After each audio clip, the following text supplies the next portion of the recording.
Welcome back, everybody, to the continuation of our recap of Pyanodons on Twitch. So, I kind of missed like one or two recap episodes for streams. I usually do one recap episode per stream, but the stream on Tuesday, which is basically 3 streams ago, we didn't really do much because I didn't really sleep much from Monday on Tuesday, so I called the stream early and, well, nothing much has happened. The stream on Thursday, we got distracted quite a bit. We did do a couple things which we will be covering today, but the stream today, which is this recap is all about, is yes, we have finally done it. We have made logistic science. It took us 157 hours and 8 minutes to make logistic science. We're currently already researching raw coal processing because we do have a bit of a coal issue. And raw coal processing over here will help us out tremendously. And we are definitely going down all of the material science paths down here, like not only raw coal processing, probably also better iron processing, better lead processing, better tin processing. All of these tier 2 processing stages are all absolutely wonderful. Mostly because they don't really require any kind of weird liquids yet. Some of them do require some outside liquids. For example, the nickel ore processing over here. Never mind, that's not nickel ore processing. That's making nickel ore out of tar. But most of I'm pretty sure that most of these processes, I haven't checked them all yet, do not require any kind of extra materials. It's just more processing of the existing ore into something better, which is bloody amazing on its own. We're also gonna get the better steel recipe finally, and I'm looking forward to that because then we can make loads and loads and loads of steel. Nevertheless, what did it take to make logistic science? Well, everything over here, everything over there, everything up here. This thing had to be reused and repurposed a little bit. Everything down here. The poop, definitely all the poop. Yeah, it all took quite a bit of effort. So instead of going through the recap on what we did like in the previous episodes, we're just going to go through what it was that we needed to make logistic science. And we're going, of course, back to front. Starting at the back, logistic science. Logistic science is made out of an animal sample, out of poor alien samples, out of batteries, and out of solidified sarcoras. Now, the batteries, we already know the batteries. The battery build we have is over here. We have it over here. It's been around since forever, and we mostly use the batteries, I think, for bots. I think that's the only reason why we made the battery factory. There's a belt going down all the way over here, all the way to probably the bot farm. Maybe, did we use it for anything else than bots? Nope, bots and bots alone. It's a perfect investment, in my opinion. Good. So that's already covered. And then let's maybe go with the more easy one, the poor alien samples. Poor alien samples we make right over here. And poor alien samples are backed up because they're pretty easy to make. We make them out of biological samples and ground samples. Ground samples are also very easy to make.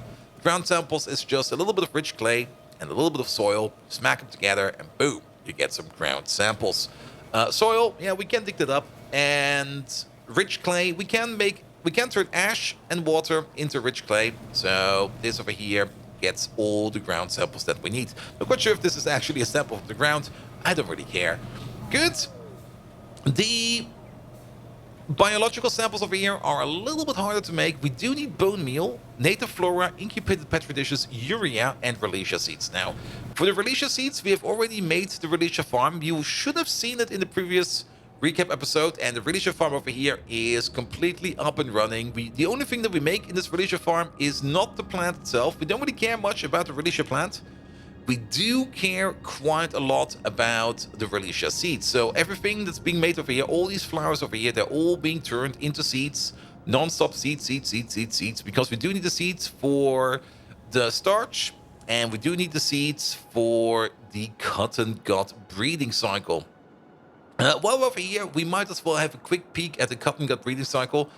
Let's have a look. So the cotton gut breeding cycle over here requires us to get some Relecia seeds, some cotton gut pups. Yeah, I'm pretty sure I've already covered this one because I remember the pups and the studs and the studs and the pups.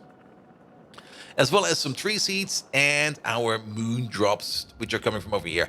Now the moon drops over here, we should probably focus on getting the better moon drop recipe as well soon. because the moondrop production is going a tad slow, and we should definitely try to upgrade the moondrop production. It's over here. But that is, wow, that is kind of deep down. It's still in the same science tier. We can't just make our way over there and research that, but it seems to be, well, a bit far down. So it will probably take a while before we get to the better moondrop recipe. So let's maybe ignore that for now. Nevertheless, we get the release seats. We made already release seats for this place, and we just took a belt, pulled it all along, and brought it, where are we, over there, to where we are, and we just feed it into this machine.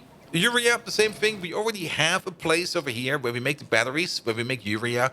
So the only thing we did over here is, well, we take all of the urea that we already make and use for other things, and we just belt it off and send it over, together with the batteries actually, all the way over to where we are, and feed it into this machine. The native flora, that's quite easy. You can mine native flora. We have a little native flora mine over there. We're using that. That is perfect. And the incubated petri dish, well, we got the seaweed farm over here, which we made as part of this build. And we just cook up some of the seaweed, put it into a petri dish, put it into a microorganism mine, and boom, we get an incubated petri dish, and then we are done over here. The only thing that's kind of not really complicated to make, but a little bit tedious to make, is the bone meal. As the bone meal, for the bone meal, we have to cook up some bones with some steam. Now, bones, and especially over here, you can already see this very delicious looking belt. Meat, brains, skin, lard, innards, yes. To make the animal samples, we do kind of need, well, parts of an animal. We call it the animal puzzle over here. It's a puzzle made out of different beasts altogether. And currently we are waiting on the plasmids to be done. Now the plasmid production is over there. That's still going. We might have to tweak that a bit at some point in time, but for now this is fine. But we take like one of each element we can get from fully butchering a creature, put them all together with some blood, add some plasmids, and then we get the animal sample. And with this we can make the poor alien sample and the animal sample, which we do need to make over here, the Logistic Science Pack. Where does all these lovely animal parts come from, you might ask? Well, for one, if you play Pyanodons, at some point in time you should have made a rock farm, so you have that sitting around, and you do need to fully butcher rocks either way to get access to things like chitin, brains, meat, guts. We need to fill this thing up. And very important, to get access to the formic acid we get out of butchering these creatures. And we mostly need the formic acid. We don't really care much about the guts, the meat, the brains, and the chitin, but we can take all of these and put them into a train station with an overflow in there as well, in case we completely back up on stuff over here. If in that case, if we back up, then we just put everything that flows over and put it into a compost machine, and we just turn that into biomass. The biomass over here we're going to be using for a power plant soon, but that's probably a thing we're going to be doing in the next stream. Good. So that's one part where the animal parts come from. The other part, of course, is, well, you got this cotton gut farm, and I kind of have not really an overflow. This is actually a 50-50, interestingly to see. Half of the cotton guts go into the Sarkoris machine. The other half of the cotton guts just go down this little roller coaster slide over here and go all the way over here into the slaughterhouse, where we just take them apart into tiny little, more handleable packets of little mice. And that's where then all comes together. You can also see that there's some other meat and, well, animal products that's coming from somewhere else.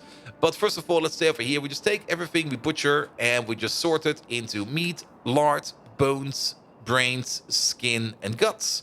And it all goes into a train station over here. We actually got like a train full of brains over here, and a train full of bones, a train full of lard, a train full of meat. It seems that a train of guts, well, these creatures are not really making a lot of guts, and I don't think they're making a lot of skin, because the skin train, maybe the skin train just left, because this thing is pretty empty. Nevertheless, same principle over here. If any one of this overflows, we just throw them over here into the compost machine, and we turn it into biomass. Good. Nevertheless, I should probably put some lamps over here. Let's brighten this place up a bit. Let's go over there real quick and put some lamps down so that we can see a little better what we are doing over there. Because we have also, I mean, if you only run on cotton guts alone, they don't really give you a lot of stuff if you fully render them. Where are they? They are, of course, over here. Fully rendering a cotton gut. Well, you render 5 cotton guts at the same time to get 5 bones, 4 meat, 4 skin, 5 guts, 5 lard, and 2 brains. But we might just need some more stuff in general, maybe even brains. And that's why we have a little aug breeding cycle over here. Let's put down some lamps and really, really highlight what we're doing over here. Here we go. Here we go. Augs, even though they look like big, slow, stupid creatures, they breed like rabbits. Their breeding cycle is insanely fast. For a creature that big, it's very, very surprising to see. But over here, okay, we are a little bit of moss. We probably need to increase our moss production. But it only takes some native flora and some moss and 2 adult consenting augs to make 3 to 6 aug pups. And these aug pups we can then, well, raise over here in an aug farm over here. And 4 aug pups turn into 2 to 4 aug adults, which we then can fully butcher. Every aug paddock over here has a crafting speed of 2, which means on average you make 3 augs every 160 seconds. Crafting speed 2, 6 augs every 160 seconds. We got like 6 of them. That is 36 augs every 160 seconds. That is more or less 1 aug every 4 seconds if you just close your eyes a little bit. And that's pretty fast. That is pretty fast. Like every 4 seconds one of these pops out. That is pretty good. And then, of course, we got the slaughterhouse down here, and it takes 30 seconds to fully butcher or render an aug. So we got 4 slaughterhouses, because then we do 4 every 30 seconds, or 2 every 15, or 1 every 8, which is just barely enough to keep up with the production over there. Actually, 1 every 8 is correct? Wait. 4 every 30, that is 2 every 15, that is 1 every 8. I think we need more slaughterhouses. But then again, well, I think it's fine. Things are backing up over here a little bit. Actually, they are... Oh, they are really backing up everywhere. I actually do think we need more slaughterhouses. I might have miscalculated over here. But nevertheless, this is where we get quite a lot of blood, bones, meat, skin, lard, guts. We get a whole bunch of stuff out of these creatures, which is really good. And getting all that extra blood is also very important. Good. Of course, all that extra stuff also goes over here to the worker food machine. We do need the worker food to feed the Nextlet farm over there. I'm pretty sure I've shown this off the last time around, but we got this magnificent Nextlet mine over here where we get our raw Nextlet from. Did we shut it off? I'm actually not quite sure. I'm pretty sure. No, I think we never shut it off. What we definitely did is we definitely did move our smelters over here. And these smelters over here, these we kind of upgraded the amount of iron, nextlet, antimony alloy we want to make, and the amount of Vitroflex, what is this called again? Vitroloy, there we go. Good. Because we do need more of the iron, niobium alloy, not iron, niobium, iron, antimony, nextlet alloy, because we need that for logistic science. Good. Let me just check one thing real quick. That is there. Okay, I remember. Currently, the base still has this massive issue that we are very much out of coke. Like, very much out of coke. If we have a peek over here, currently our only coke is coming from this place. And it might seem like there's a lot coming out over here, but actually it's not really that much. We need a lot of coke. Like really a lot of coke. But that's where the research over here comes in. Once we get to the better coal recipe, we can make more coal. Once we make more coal, we can turn that all into coke. It will take a while before we get to the Coke Mark II recipe. It's in reach. Coke Mark II should be down here somewhere. There it is. But we do have to dig for it a bit, and there's quite a bit of science in the way, which we have to research first. But this Coke Mark II recipe over here is a very good recipe to get, because not only do we get quite a lot of coke out of this, we also get quite a lot of outlet gas out of this, which we can process into things like sulfur and stuff like that. But that's all for the future. Good, back on topic of how are we making logistic science. The last big part of the whole logistic science build is of course the solidified cores over here, which is also partly used by the partly made of the cotton guts. Getting all of this stuff together, that took a bit of time. It's more or less all direct insertion crafting, and it's all not too complicated. It's actually pretty straightforward.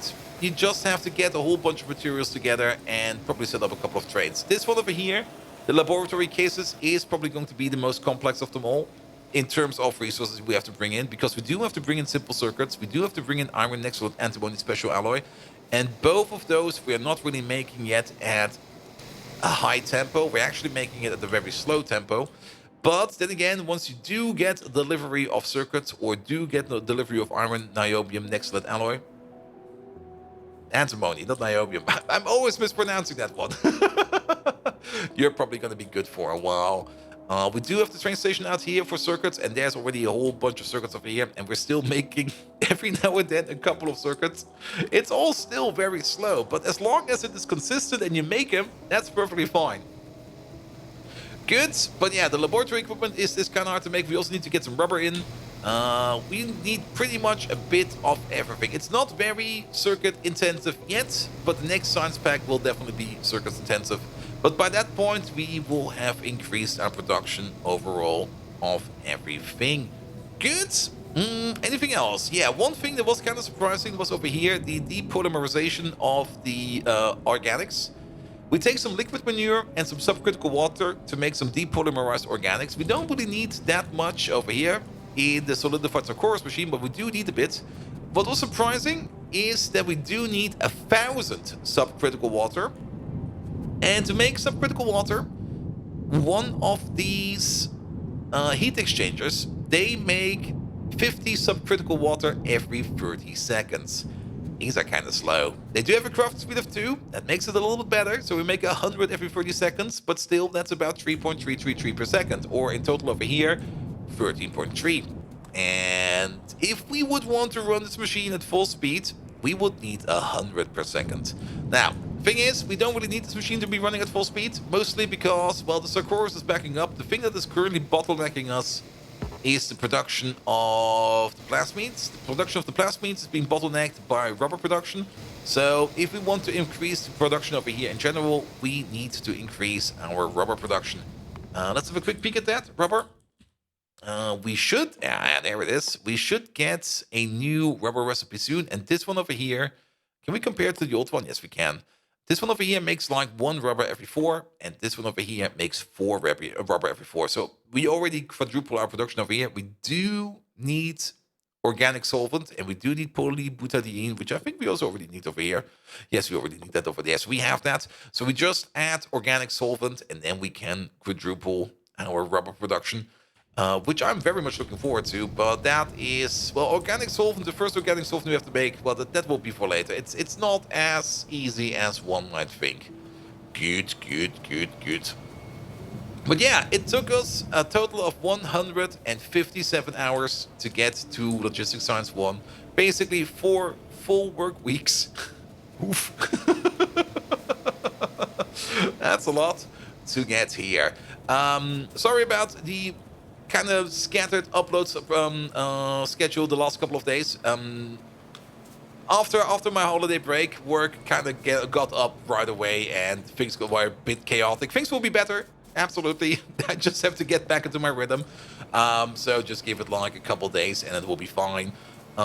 Yes, there we go. Good. That will be it for today. We basically did logistics science in the last three streams, which I'm very much looking forward to. The outlook for the next couple of streams is just increase resource production overall, get more stuff in, do higher levels of processing so that we get more stuff out, and start moving things into compound facilities with train stations attached to them, just so that we can get materials better processed. We might even think bigger trains. The 1-1 trains might not do it enough anymore, but that's a thing we're going to be thinking out soon. Nevertheless, I hope you do enjoy these recaps, and if you do like what you see, please do leave a like, a follow, a comment, a subscription.